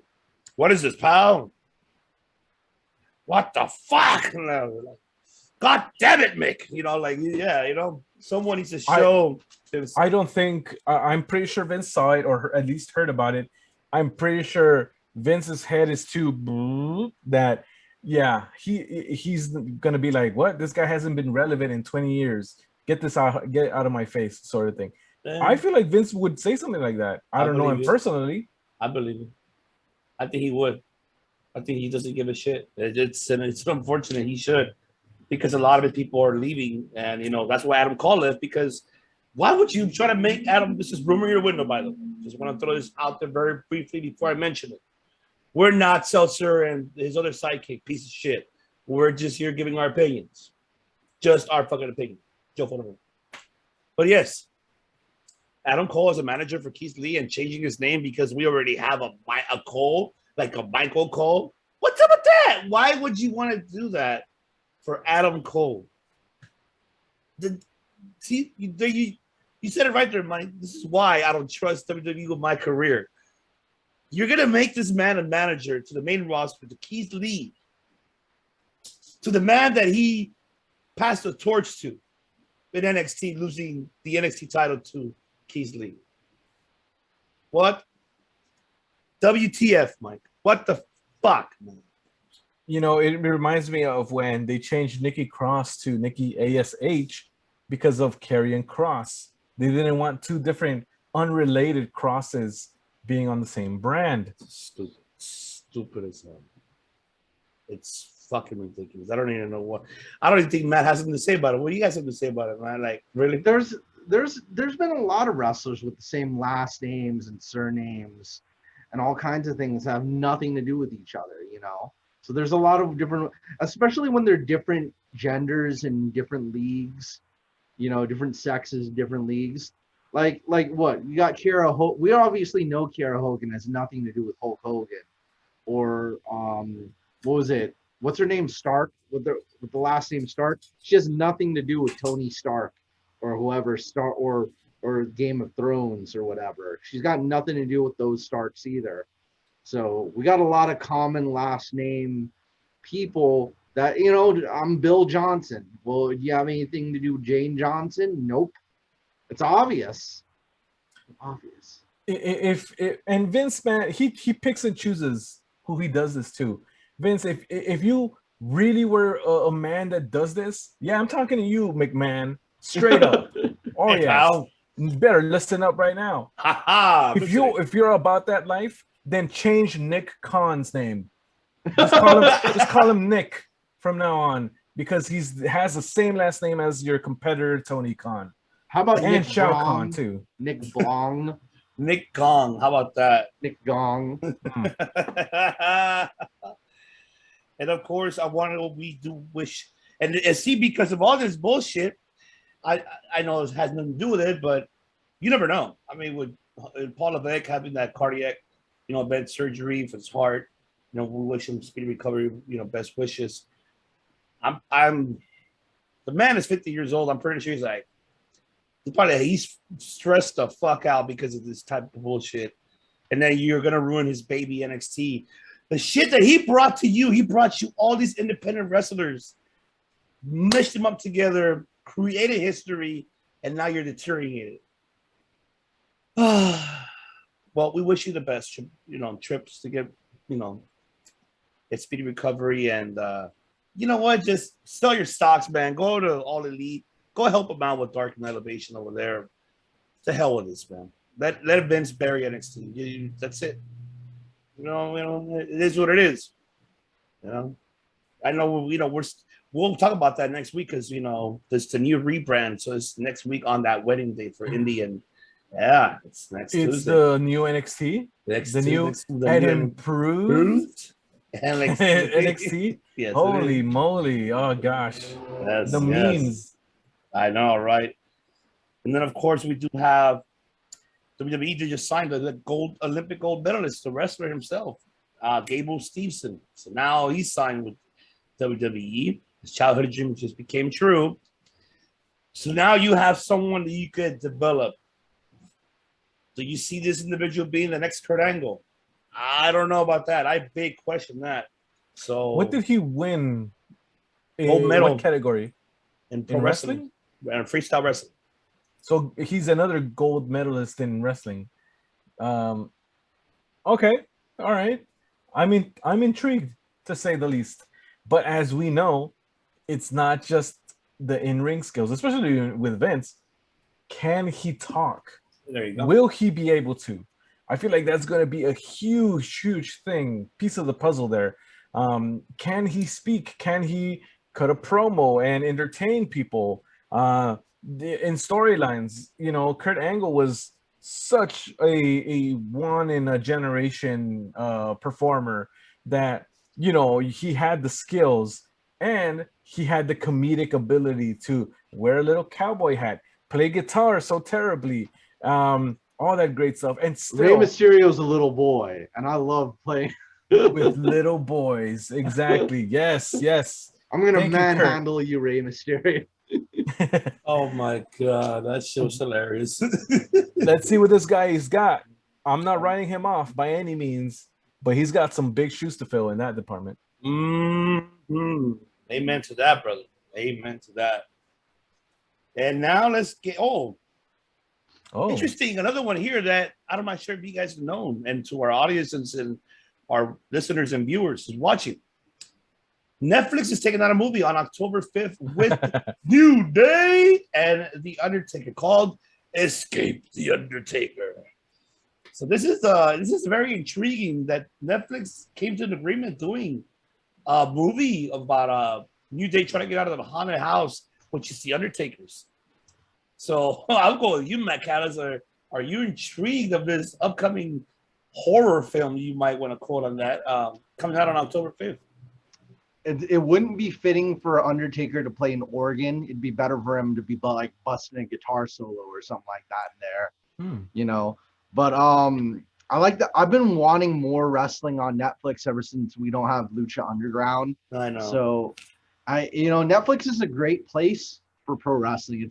I mean, if we had like a 5th level promotion on Netflix, Japanese or English, maybe both. Hell, I'm down with every country in the world having a wrestling show on Netflix. But this in particular will be a fun watch. You know, I hope this one actually gets a lot of hype. I already got a few watch nights in mind. A few watch night get-togethers in mind. I'm gonna make a little bit of that chocolate bark to go along with this. Oh, so. You know, and I'll put on my pharaoh, my nun outfit again. Just for that. Hey, there's one way. The power of Heidi Fleiss compels you, Undertaker. The power of Fleiss compels you. Power of Fleiss compels you. Buddy Mike, are you excited or you're intrigued of this upcoming film? No and no. I'm sorry. No. I like it. I'm gonna like it better than. I'm gonna like this better than Hocus Pocus, to be honest. Oh my god! I never finished Hocus Pocus. Yeah. Okay. So listen. No. Okay. Can we do it? Can we do it at the same time? Ready? 1, 2, 3.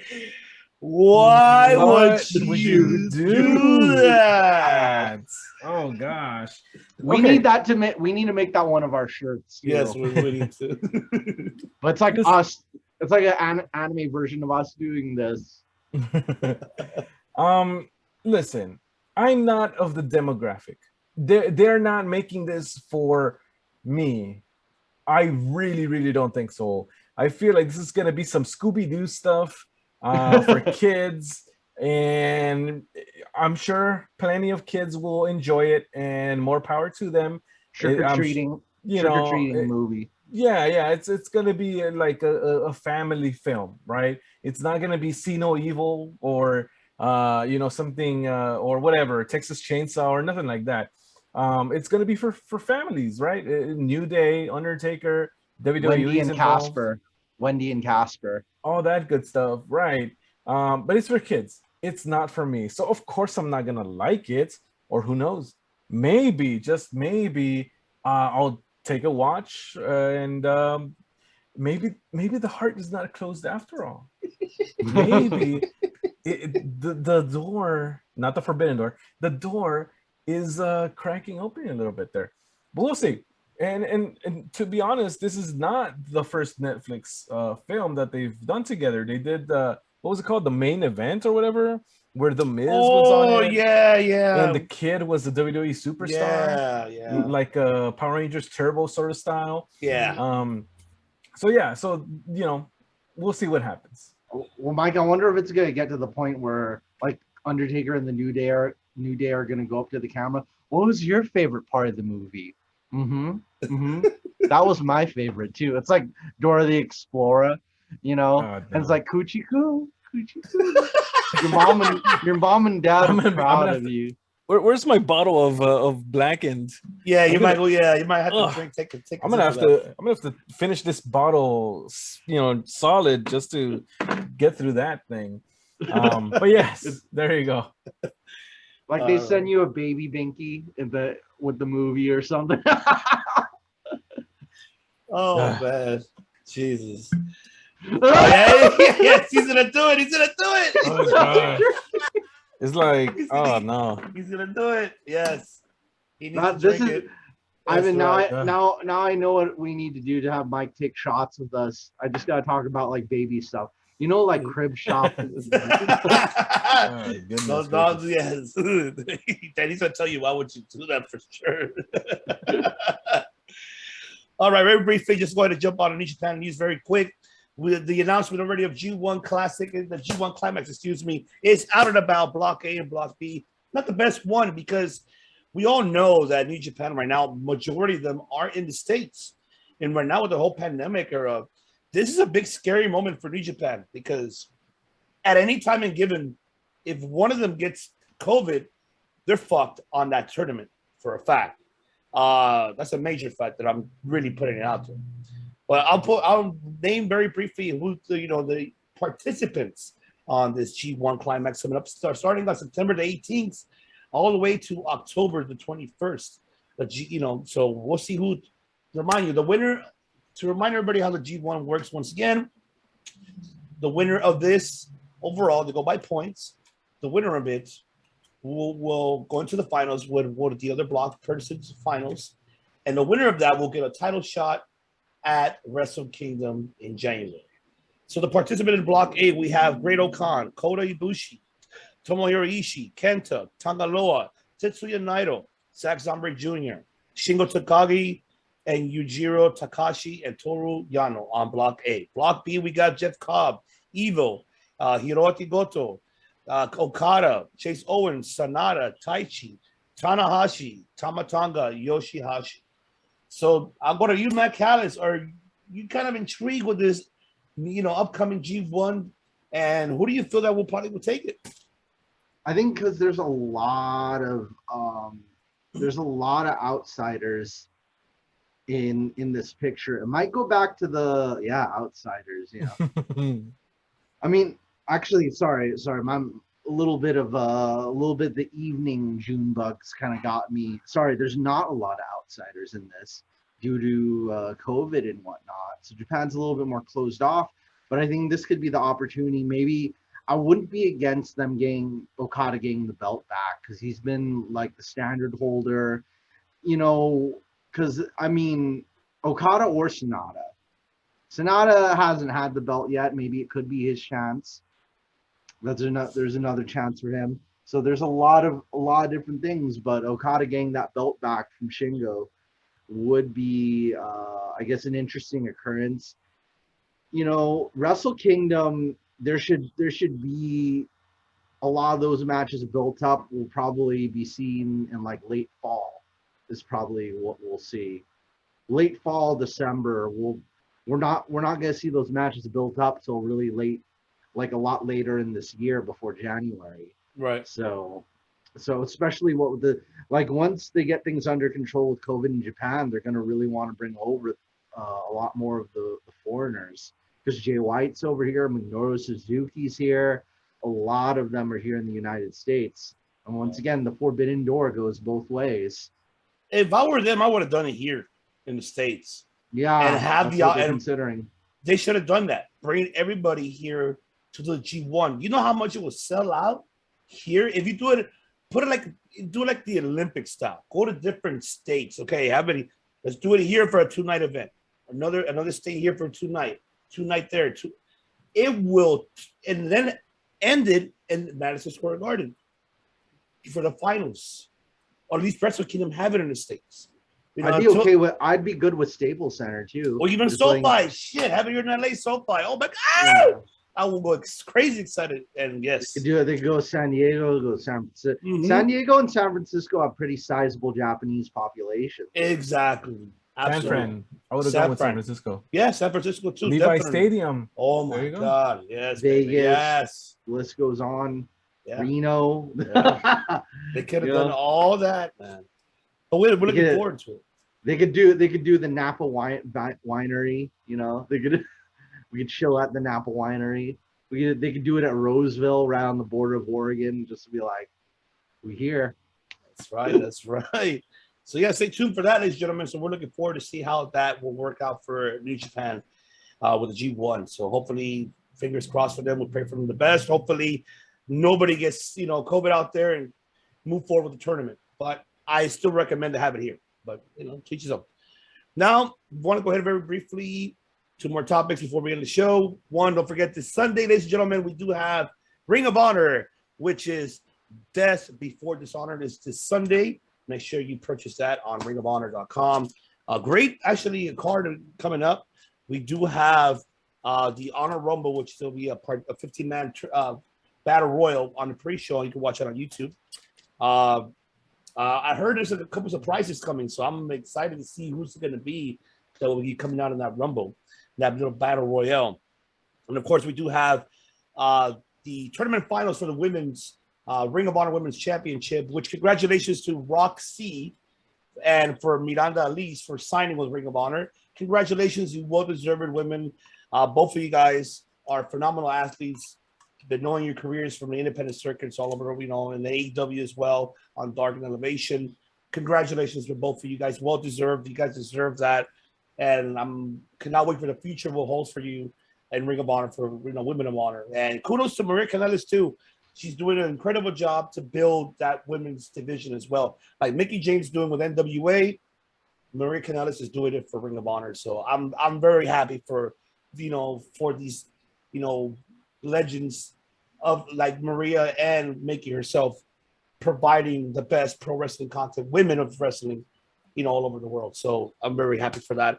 We do have the Ring of Honor World title in a 4-way matchup, which is Bandito defending the Ring of Honor Championship versus Brody King, Demonic Flamita, and EC3. So that's going to be an interesting fatal 4-way. We also have Jonathan Gresham defending the Pure Championship versus Josh Woods. That's going to be a very interesting match. And then we do have the 6-man tag of Ring of Honor World titles being defended. The Shane Taylor Promotions, as they're defending the title versus La Facción Ingobernable, Dragon Lee, Kenny King, and La Bestia del Ring. Of course, right now that Rush had a medical emergency with his knee, so he's out for the rest of the year. So we won't see him quite some time in Ring of Honor. Best of luck for him, and to get a speedy recovery. And also we have the returns of 2 former NXT alumni facing each other, and that is Jake Atlas versus Taylor Rust, formerly known as Tyler Rust from Diamond Mine, as they will be colliding in a singles match in that pay-per-view. And then you have the 6-man tag, you have Violence Unlimited, which is Homicide, Chris Dickinson, Tony Deppen versus John Walters, LSG, and Lee Morty, who just signed with AEW. Congratulations, Lee. Tony Khan signed you right after the Joey Janela match that you had on Dark with him. Congratulations, well deserved. And then also we have the Briscoe brothers versus Matt Taven and Mike Bennett, and Dalton Castle versus Eli Ism. So make sure you tune in to ringofhonor.com. Make sure you watch that pay-per-view. It's going to be an epic night, and cannot wait to see who will be the first crowned women's champion. And the winner of that will face Chelsea Green, is Room in Your Window. So I'm looking forward to seeing who's going to be that one facing Chelsea for that Women of Honor World Championship. Now, let's get into finally the topic that we would want to talk about. Been holding this for last because I want to savor it and just taste it. Just taste it. And that is, right, ladies and gentlemen, the last ending topic of the night. Yes, and see, Money Mike is doing it right.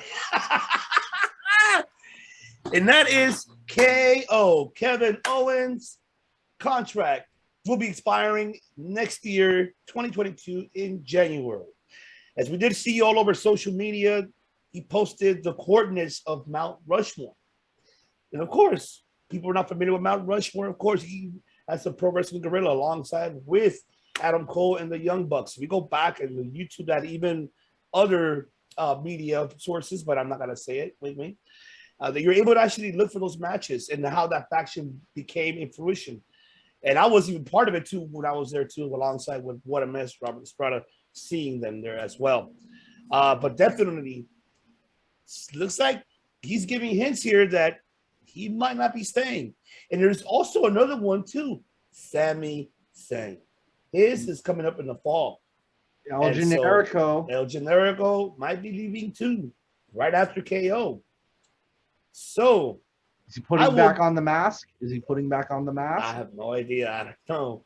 But I will go with you, Matt Callis, I'll go with you, Matt Callis. I want you to let the people know and give the people what they want. Curtis Dirty Heels, we love you, brothers. Much love. Your thoughts about these rumor windows, and do you see them staying or going to AEW? Well, I got 2 words for you: cradle pile driver. Oh yes! He couldn't. That move is definitely banned from WWE. You can't do that at all. Hell no. At all. AEW, you see that Lucha Brothers use it. There's a few. Pentagon did it on his own on Kenny. So even during the All In match, like shout out to Big Kev, said Excalibur to Kevin Owens during All In.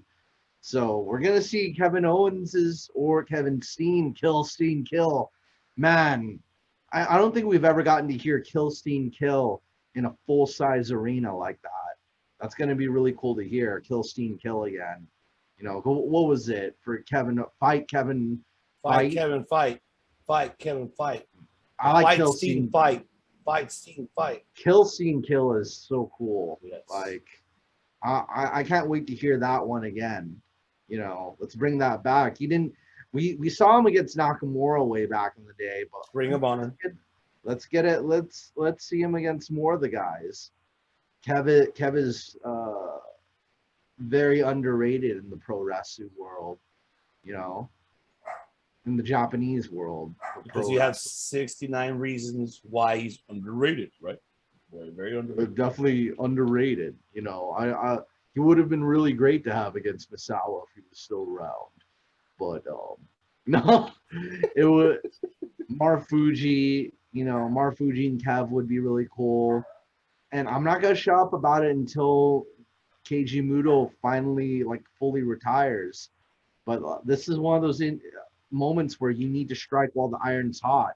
No matter what the casual fans say or what you are worried of what they might say, the fact Keiji Muto is older, it's Keiji Muto. Bring him over. Lay down that money. If there's anybody, if I was Tony Khan right now, I'd pay whatever amount of money Keiji Muto wanted. You know, he could open up a yakiniku restaurant right next to the Staples Center, and I'd go there all the time. So. All right. The uncensored, the unrivaled, the unmatched, the undisputed.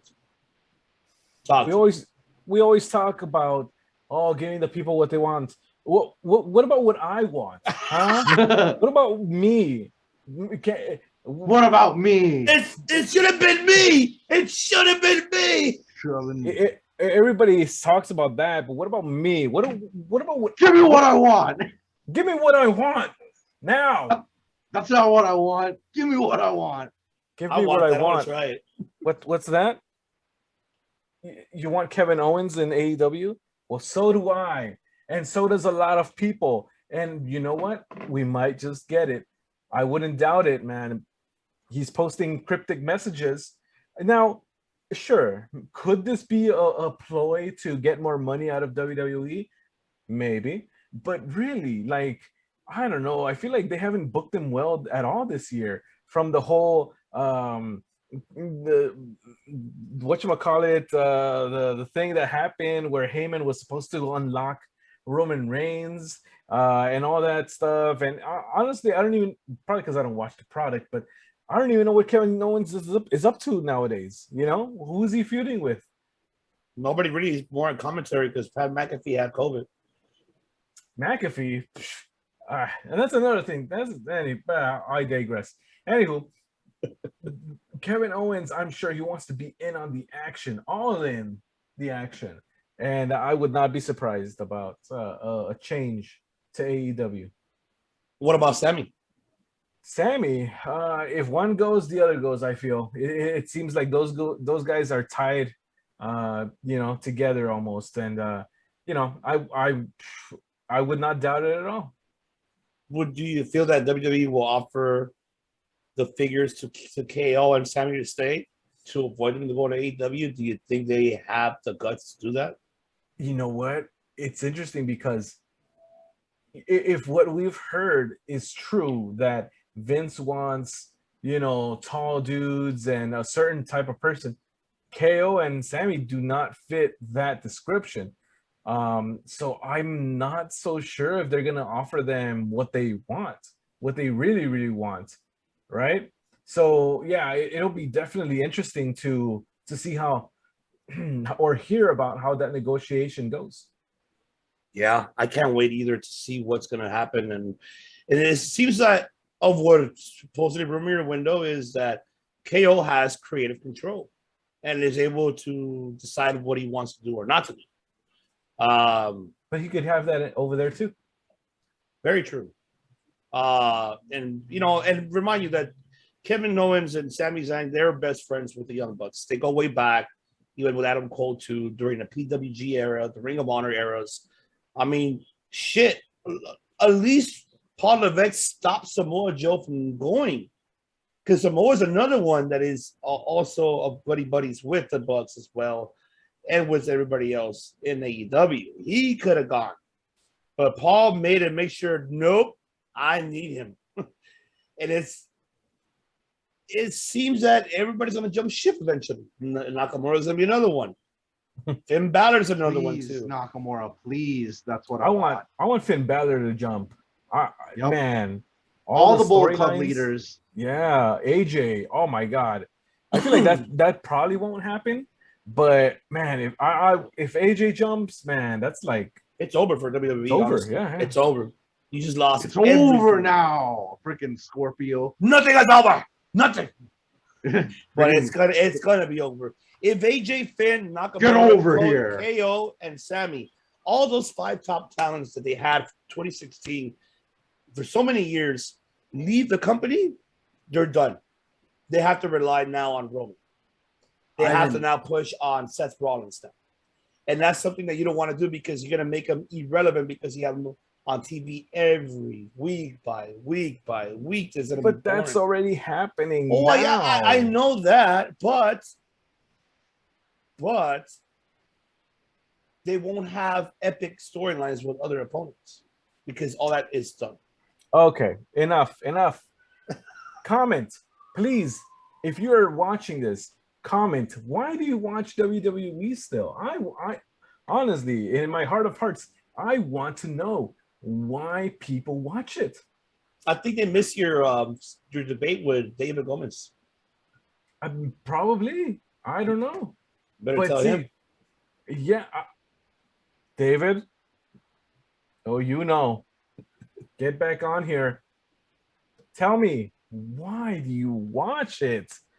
Why would you do that to your poor eyes? Scorpion from Mortal Kombat's gonna get the whole WWE roster to AEW. Like, get over here. Mm-hmm. You got that right. It's bound to happen, man. I mean, get over here. If it does, I just wish. I think look, how I feel is, if it does happen, then TNT will give Rampage another hour. And if you do that, then it's made. And plus, you don't need to do a brand split or none of that bullshit, because you're able to develop and create different stories week after, just how they're doing it in Dynamite, adding different talents every other Wednesday, every other Friday. It just alternate it. Yeah, exactly. Alternate it. Absolutely. 100%. And that's the WWE's major problem, that they never do that. At the time when they had the biggest roster at the time, they were not able to do that. But hey, I'll just let them have Jeff Hardy running around for the 24/7 title. Oh my God, I heard about that. It's horrible. That's not good shit. Why would you do that? Why would you do that? Jesus God. Yeah. Do I have to? Yeah, drink the whole bottle. Yeah, gosh. And there you have it, ladies and gentlemen. Thank you so much for tuning in here at episode 71. Oh man, this was an epic night that we all had. Us, the brothers, being together, watching All Out. Ivan, can I share some breaking news? Oh shit! Uh-oh. Breaking news, please. Breaking news. AEW has actually apologized, and Minoru Suzuki is going to challenge Moxley next week. Confirmed? Confirmed. Wow. It's on the AEW Twitter. So Interesting. So that's breaking news for you. So see, it goes to show, man. They listen. They listen to the fans. Listen, absolutely. They don't want to. They pissed off the New Japan fans, and they don't want that door to close. So they're giving me what I want. That's not what I want. Give me what I want. Give me what I want. Give me what I want. It looks like we are gonna see the reunion of Suzuki-gun, Lance Archer and Minoru versus Moxley and Eddie Kingston. Don't be surprised. I'm calling it here first. It's gonna happen. Let's get some more Suzuki. I want some more members over there. Bring me Zack Sabre Jr. Damn it. Bring him here. Zack Sabre, that dude with the pipe. You know Tai that dude. I want Tai Chi here too. Yeah, Tai Chi and Miho Abe. Yes. You know. Yes, I want them all. Give me what I want. She would be interesting in the women's division. Oh yeah. Absolutely. Hell yeah. Suzuki-gun woman. But yes, ladies and gentlemen, I hope you guys enjoyed your Friday today. Enjoy it. I'm glad you guys are listening to us as well. To all of our audio platform listeners and all of our viewers and subscribers, thank you so much for tuning in here at episode 71. We'll be back next week. We'll try to figure it out because next Thursday we are being live events, and we'll see how we're going to work this out. We might put on a special episode on Thursday discussing about Dynamite very briefly and other pro wrestling event news, and giving us our thoughts about the revamps of NXT coming up next week. So I'm looking forward to speak about that and see what's the revamp's all about. Now, just once again, I want to thank all of our audio platform listeners from all over the world that just recently we were from Colombia. Muchas gracias por escuchar aquí el Círculo del Debate. Se lo agradezco todo de Colombia. Así que y muchas gracias por el apoyo y soporte que nos ha dado a ustedes ahí desde Colombia que están escuchando, y también todo Centroamérica y todo México. También gracias por el apoyo y el soporte que nos ha dado aquí en Circle Debate. Y también, even know how to speak Portuguese, but Brazil, another new viewer, listeners. I'll say something to mais gostoso. What did you say? Amo a você. Bore luta AEW. Boa tarde, bom dia, gostoso, Yeah, I don't know how to speak Portuguese, but I'll try to learn next time. I'm just saying delicious. Fergalicious? They all delicious. Yeah, Fergalicious like Finn Balor. There you go, Fergalicious. But yes, and also to all of our people around the world, up north in Canada as well, thank you so much for listening and watching here, Circle Debate, and also from the UK as well. We thank you so much as well. And of course, Switzerland and Germany. So of course, I'm going to let Mike go ahead and let our Germany listeners out there, what do we do here, Circle Debate, and him thanking them for listening and tuning in. Ja, danke alles unsere Freunde in Deutschland und Köln und Schweden und